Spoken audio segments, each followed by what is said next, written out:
Donald Trump's appointments of Matt Gaetz and Peter Hegseth and others, it speaks to part of a broader plan that Donald Trump talked about during the election. On the one hand, retribution, literally putting people into positions to crash the institutions for which they are brought in.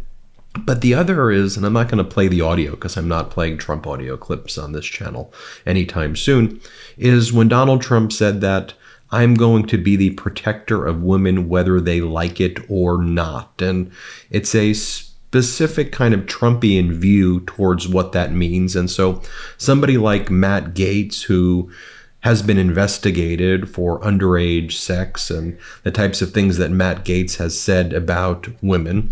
Also, you look at someone like a Peter Hegseth, who was allegedly accused of sexual assault back in 2017, for which he denies, but also married to multiple women at different times, having babies while he's married, this whole thing. And you just go through kind of Trump's entire kind of cabinet and picks and what's taking place in shape here. It reminds me of something. So let me share with you some of these photographs, if you will, and tell me if you know when these photographs were, or where these photographs were and where they were taken. Take a look at this and this photo and this photo, and any ideas where these photos were taken.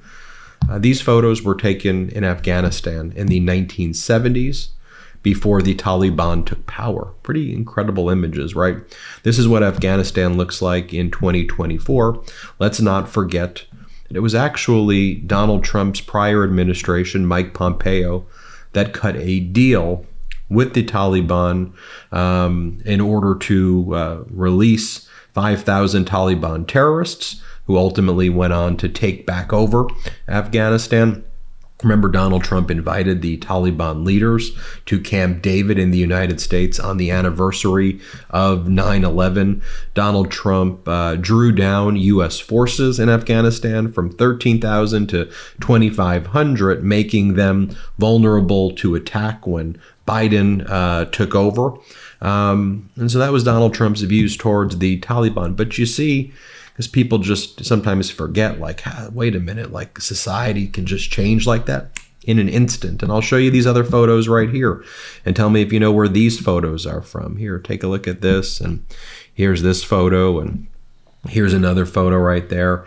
Yeah, these are photos of Iran in the 1960s and 1970s before the Iranian Revolution took place. And then overnight, the group led by the Ayatollah said that they know how to protect women, whether the women like it or not. And they imposed a male hegemonic order, a religious-based order on their citizenry. And now it is what it is today. And people don't really reflect, like, wait a minute, societies can change in an instant like that. So as I'm looking at Trump's cabinet picks and those who are also auditioning for Donald Trump's cabinet picks, you know, the people who are even auditioning, I mean, think about what they're saying and what they're trying to do. For example, I've covered this before, but I'll bring it up right now because you have this guy in Oklahoma who's the superintendent of schools there. His name is Ryan Walters, and he's auditioning right now to be the Secretary of Education, ultimately to dismantle the Department of Education and to turn it into a religious institution. And Ryan Walters, in order to audition for this job, he purchased Trump Bibles to put the Bibles in the classrooms so that students wouldn't learn kind of secular history.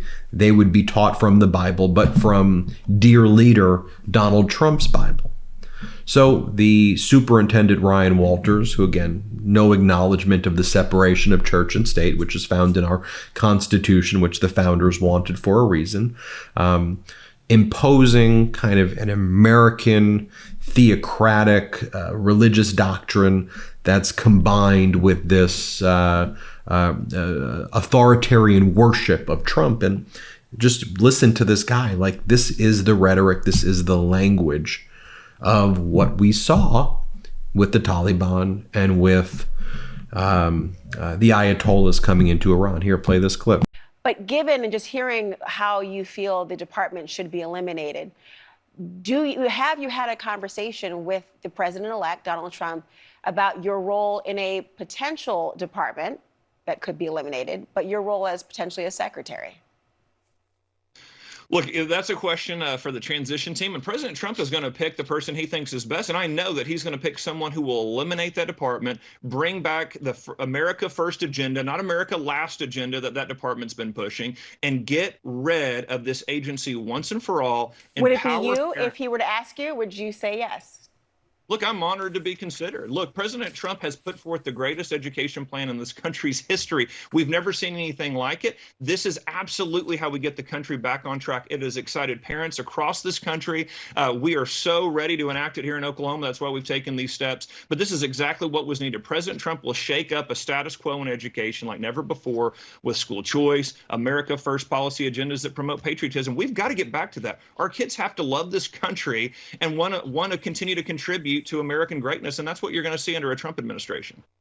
And then, there's a lot of clips that we can play of Matt Gaetz, but take a listen to here. This is a speech Matt Gaetz gave where he said that the reality is he says the women who care about reproductive rights, they're always the ugly ones. Here, play this clip. People are just disgusting. Like, why is it that the women with the least likelihood of getting pregnant are the ones most worried about having abortions? Nobody wants to impregnate you if you look like a thumb. These people are odious on the inside and out. They're like 5'2", 350 pounds, and they're like, give me my abortions or I'll get up and march and protest. And I'm thinking, march? You look like you got ankles weaker than the legal reasoning behind Roe versus Wade. And by the way, he repeats that over and over again. Here he is saying it again. It's safe to say that based off of your comments, you're suggesting that these women at these abortion rallies are ugly and overweight? Yes. What do you say to people who think that those comments are offensive? Be offended. What I could tell you is, like, for every Karen we lose, there's a Julio and a Jamal ready to sign up for the MAGA movement, and that bodes well for our ability to be more diverse. And here's a post that Matt Gaetz made recently. He said the plot of the Barbie movie was distracting men so they wouldn't vote. Don't make the Barbie movie come true. Now, Charlie Kirk, who kind of leads the youth recruitment for Donald Trump and MAGA, when the early vote was disproportionately female, the call was to men, white men specifically, to kind of reclaim and capture this country back. And that's what they were saying. If men stay at home, Kamala is president. It's that simple. If you want a vision of the future, if you don't vote, imagine Kamala's cackling voice forever. Men need to go out and vote now. And so it's very men. Now, one of the ways that to impose, though, this kind of authoritarian dictatorship system is you have to do what they do in red states. You have to break down the populace. You have to break down the will of the people. So when Elon Musk, for example, talks about inflicting hardship on we the people, why would we want hardship? I mean, the economy was doing good under President Biden. Objectively, GDP growth was off the charts. Your 401k was at record-setting levels under President Biden. It was this because the stock market was 60% higher under Biden than it was under Donald Trump. Wages were up. Biden got inflation under control, and inflation was caused by Donald Trump adding $8 trillion in debt. By the way, when Trump was in office before COVID, in 2019, there was a manufacturing recession that was being talked about. It was an actual manufacturing recession. Now there's a manufacturing boom under President Biden. But the plan by these MAGAs is to do what's going on in Argentina. You know how they love the Argentinian leader? Poverty in Argentina right now soars currently to more than 50% as government austerity bites. And so we see the leader of Argentina's plans. Now it's actually 53% of Argentinian population lives in poverty. I just want you to think about that. 53% of Argentina lives in poverty. Inflation is as high as it was when the leader took office 11 months ago. No real change there. In every single month since he took office, production has fallen and productivity has declined. Less production, not more. And it's been devastating for the country. And, that's what's going on there. So When they're talking about the hardship here, inflicting hardship, just think about what they're trying to do to us. They want to break us, and then they want to impose along the lines of what you saw in, frankly, an American version of Iran and the Taliban in Afghanistan, which is like The Handmaid's Tale, type stuff. And you hear the rhetoric that they're actually saying out loud. And so why do I say this? Why am I mentioning this? Is it to just be scary or to, no, not at all. Right now, Trump is revealing his cards. It is obvious. And the first thing we have to do is not let him break our will. There's going to be a time where we'll be called to push back, where we'll be called to make our voices heard, peacefully, of course. But the most important thing now is to just be aware. Be aware. Educate family members. Let people know the different moves. Just be aware for now. That's a lot in and of itself, because what they want to do is break your spirit right now. Don't let them break your spirit right now. Hold firm. Look yourself in the mirror. Tell yourself you're going to fight. Tell yourself you're not going to give up. Tell yourself you're going to do what's needed to do to protect and save our democracy. That's what you need to do right now. Arming you with the info right now. Thanks for watching. Hit subscribe.